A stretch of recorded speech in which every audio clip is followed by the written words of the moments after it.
안녕하십니까. 10월 24일 새로운 한 주가 시작되는 월요일 아침 11시를 막 넘겼습니다. 오늘 제가 말씀드릴 화두는 윤석열 대통령에게 직언할 내용인데 우선 결론부터 말씀드리겠습니다. 이번 정기국회가 12월에 이제 끝납니다. 한 달 남짓 뒤에 끝나는데 그 끝나는 순간에 대폭적인 인사쇄신을 해야 된다. 어디를? 국무총리와 장관 그리고 대통령 비서실장과 수석비서관 등 그러니까 내각과 대통령실에 대폭 쇄신 인사를 해야 된다. 그 방향은 총리 그리고 비서실장을 30, 40대에서 기용하라. 그리고 상당수를 내각의 장관 30대 40대 그리고 비서실장과 비서관도 30, 40대에서 대폭 기용하라. 그렇게 해서 그 인사쇄신을 계기로 새로운 윤석열로 새로 취임한다는 각오로 국정을 펼쳐 나가야 한다. 우선 결론부터 이렇게 말씀드리고 왜 그렇게 해야 되는지를 이제 설명드리려고 합니다. 오늘이 월요일이니까 어제 그저께 토요일 광화문 세종로 일대에서 이게 좌파 집회가 있었던 거 여러분 뉴스를 통해서 보셨을 겁니다. 물론 거기에 맞대응하는 우파 집회도 있었습니다만은 수적으로 봐서 좌파 집회는 조직적으로 동원됐고 숫자도 많았던 것이 틀림없습니다. 근데 그들 구호가 이겁니다. 대통령 퇴진입니다. 무능한 대통령 퇴진이다. 국민의 뜻을 받들지 못하는 대통령은 퇴진한다. 퇴진시켜야 한다.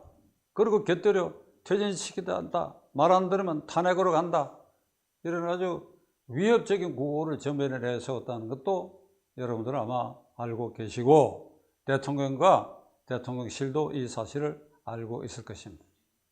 가정법으로 만일 윤 대통령이 김영삼 대통령 이래 역대 대통령이 취임 6달을 맞는 요 순간에 지지율이 대체로 70% 내외였는데 만일 윤석열 대통령이 지금 지지율이 믿거나 말거나 엉터리 여론조사 기관을 빼고 그래도 신뢰할 수 있는 여론조사 기관의 그 기본적인 표본의 그 추세는 한 70% 지지율이 있다고 한다면 토요일날 저런 집회가 없지요. 있다 하더라도 그런 구호를 내걸 수 없지요. 6개월도 안 된 대통령을 퇴진? 6개월도 안 된 대통령을 탄핵? 있을 수 없습니다. 있을 수 없습니다. 그러니까 지지율이 30%로 밑으로 이 김용인가 하는 자를 구속하고 나서 검찰이 민주당 당사의 민주연구원 부원장실을 압수수색하려고 할 때 이걸 막아선 민주당 원내대표와 그 핵심 지휘관들 얘기가 이겁니다. 지지율이 24%밖에 안 되니까 이걸 덮으려고 한다고 그러잖아요. 그래서 24%는 통계는 어디서 나온지 모르겠으나 24%까지 내려간 것 같지는 않은데 제가 이게 조롱거리가 되어버렸어요. 그러니까 그런데 막 막아서고 이게 집회도 이렇게 광분 분출하게 됐다. 지금 지지율이 70% 가까이 된다고 한다면 이재명이가 지금 저렇게 버티겠습니까? 이재명이 저렇게 버티겠어요? 유동규를 비롯해갖고 이 많은 증인들, 스스로 목숨 걸 김문기를 비롯해가지고 전부가 대장동 게이트에서 주범이다, 이거 이재명이가 주범. 돈 몇 푼이 왔다 갔다 하니 지금 그게 문제가 아니죠. 주범이에요. 초과이익 환수조항을 무리하게 없앤 게 시장이다. 유동규도 진술하고 작고한 김문기도 진술하고 그 외에 많은 증인들이 법정에 나와서 다 진술했는데 저런 자가 대표로 끄덕거리면서 안달을 하고 이렇게 발호를 하고 169명 국회의원들을 무슨 명약을 썼는지 거의 대부분을 포로로 해가지고 이렇게 개 끌듯이 끌어가고 하는 이 사태도 윤 대통령 지지율이 낮은 데서 이들이 바로 하고 있다. 그리고 이 이재명이라는 자가 바로 하고 있다. 여기까지 생각한다면 윤 대통령 어때요? 그렇게 생각해야지요. 이게 내 탓이구나. 이 생각을 해야 됩니다. 지금 이 순간에 그런 생각을 갖고 있습니까, 윤 대통령? 이게 내 탓이다. 국민의힘 의원들이 잘못해서 그렇다라든지 국민들이 잘못 생각해서 그렇다라든지 내가 앞에 정권에 비해서 한미 동맹 관계도 견고히 하고 한미일 협력 관계도 강화해서 하여간 북한의 어떤 위협에도 충분히 대처할 수 있는 역량을 발휘하고 그리고 한 일도 많다. 그런데 내가 왜 지지율이 낮으냐? 이게 내 탓이냐? 이렇게 생각하고 계십니까? 그렇게 생각한다면 잘못 생각하는 것이죠. 왜 지지율이 30% 뚝 떨어져서 고착되게 되는가 하는 그 원인에 대한 여론조사가 있습니다. 물었어요. 윤 대통령의 국정수행에 대해서 잘못하다고 생각하고 계신데 이유가 뭡니까 하는 물은 데서 첫째가 인사 실패, 일방적 위압, 그리고 무능하다. 이런 얘기입니다. 결국 인사 실패라고 하는 초기 인사에 있어서 낙마자가 많았다. 검찰 출신을 많이 기용해서 검찰공화국을 만들었다. 이 검찰공화국을 만들었다. 이건 누명이고, 그리고 낙마자가 많았다 하는 것도 그게 통계적으로 따져서는 문재인 정권에 비해서 훨씬 적은데도 불구하고 국민들이 그런 느낌을 갖도록 자가 됐다. 그러면 우선 이 마당에 있어서 인사가 만사라고 했으니까 지금 총리와 내각 그리고 대통령 비서실장과 비서관들을 이렇게 바라다 봤을 때 국민들이 보기에 노쇠하고 열정적이지 못하고 그리고 대부분 늘공들이 많다. 늘 공무원으로. 그리고 몸조심하고. 그리고 이들은 3월 9일 대통령 선거의 개념이 제가 누누이 말씀드린 것처럼 종북 좌파 세력과 자유민주 세력과의 대결인 전쟁이다. 이 전쟁에서 간신히 이겨냈다. 그러면 간신히 이겨낸 이 정권을 그리고 이 대통령을 어떻게 옹위해서 이 적폐 세력들을 전부 척결하고 하는 데 있어서 어떻게 해야 되겠느냐 하는 것에 대해서 골몰하기보다는 오늘 하루 출근해서 그게 무사히 지났다. 내일도 그럴 것이다. 주말에 오면 편히 쉰다.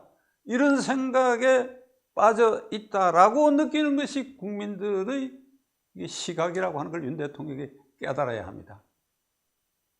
지금 우리나라 대한민국은 G10 국가에 진입한 게 확실합니다. 경제적인 면에서 무역 수지, 무역고 그리고 문화 창달면 이런 모든 면에 있어서 확실히 G10 국가에 진입한 게 틀림없는데 최근에 이 연 경제 성장률이 7, 8% 그리고 조금 떨어져서 5, 6% 이러다가 작년부터 그리고 지금 윤 대통령이 취임한 그 계기로 지금은 잠재 성장률이 2%로 추락하고 있는 이런 상황에 처해 있습니다. 그러니까 이런 시기에 대통령 지지율도 낮다. 그렇다면 인사쇄신을 통해 가지고 30, 40대 젊은 층 가운데 총리와 일부 장관 그리고 대통령 비서실장과 일부 수석 비서관들로 채워가지고 그들의 전문성, 역동성 이런 것으로 새로운 대한민국의 중흥의 시대를 열어야 되겠다라고 하는 이런 관점에서 윤 대통령이 인사쇄신을 해야 될 절실한 필요가 바로 여기에 있다는 것을 대통령 명심해야 합니다. 물론 제 얘기를 듣는 여러분들도 그렇고 의문이 있을 수 있을 것입니다. 갑자기 30, 40대에서 총리와 비서실장감과 일부 장관 그리고 일부 수석 비서관을 그런 적임자를 찾아낼 수 있겠느냐? 찾아보세요. 저는 있다고 생각합니다.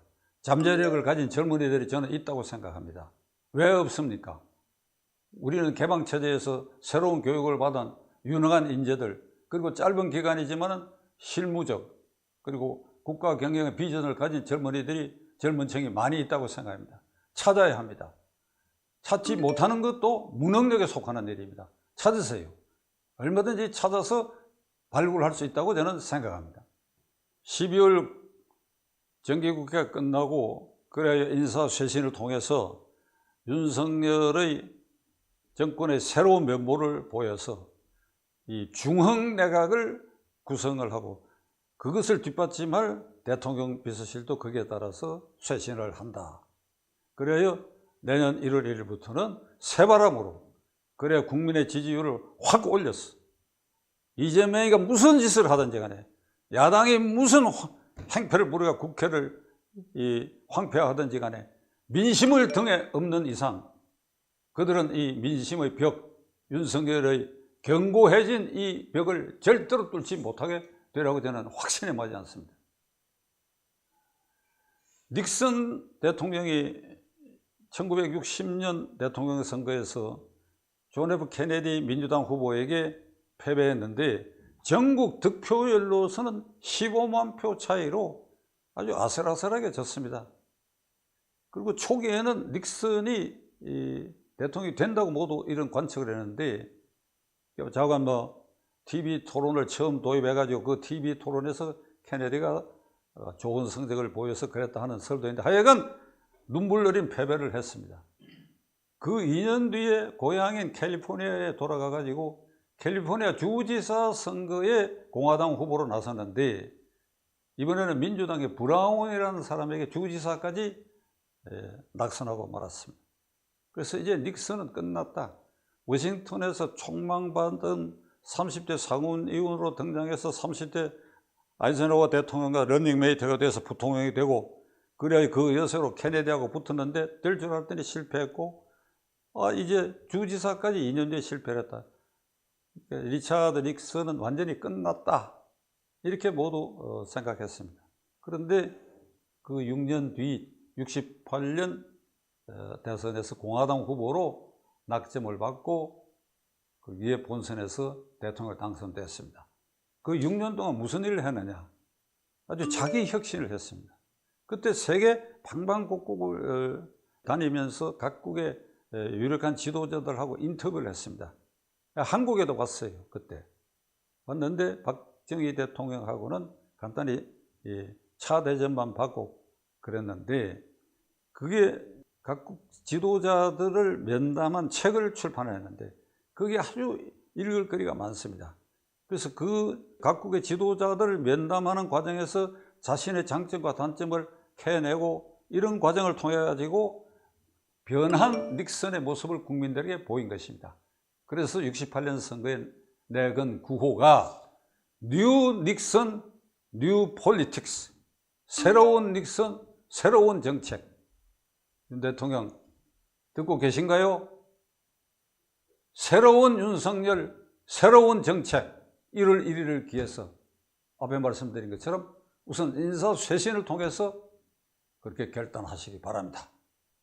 지켜보겠습니다.